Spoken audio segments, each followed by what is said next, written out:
Ultimul cuvânt. Rugați-vă, rugați-vă, rugați-vă. Că trăim timpuri foarte grele. Eu sunt bătrân, 94 de ani. Gândiți-vă, la vârsta asta ce mai poți să mai faci? Nici nu mai aud bine, nici nu mai văd bine. În aștept ceasul de plecare. În tot momentul. Oricare dintre noi, că nu am plecat de aici, că nimeni nu rămâne aici. Toți plecăm. O să vedem. Rugăciunea trebuie să fie, dacă se poate, cât mai multă. Cu rugăciune să ne culcăm și cu rugăciune să ne sculăm. Și să nu avem răutate și pomenire de rău asupra nimănui. Da, orice ne-a făcut, orice ne-a spus, orice cu ce ne-a nedreptățit, iertăm.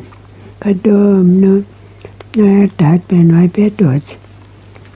Așa și noi suntem datori să iertăm unul altuia. Rugăciunea trebuie să fie oricând și oriunde.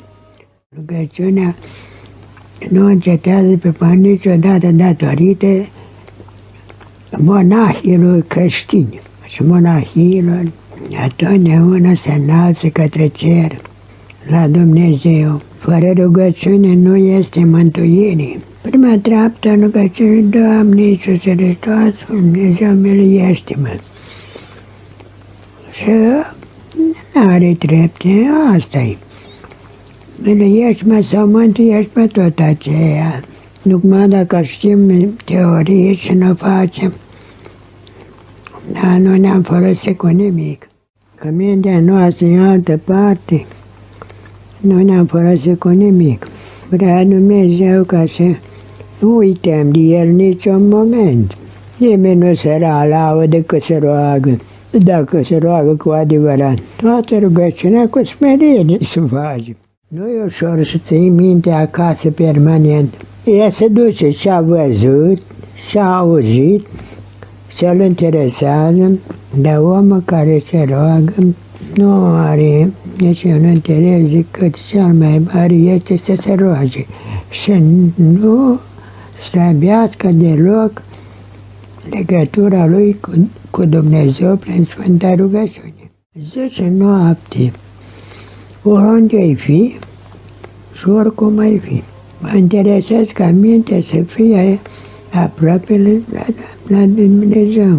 Nu alergi aiurea la lucruri deșarte. Acum, de când ești bătrân, sigur că ești mai grijuliu. Când am fost tânăr și o alega mintea încoace încolo, dar tot o stăpâneam, dar mai cu mare greutate. Iar acum, când îmi aștept momentul ieșirii sufletului, totdeauna 10 noapte, acum mă rog mai mult. Aștept, dar nu vreau să mă duc neiertat.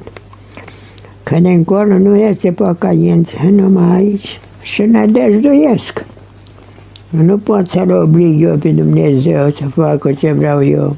Numai mă rog cu smerenie. Smerenie și iar smerenie.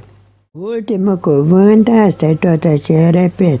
Rugați-vă, rugați-vă, rugați-vă neîncetat.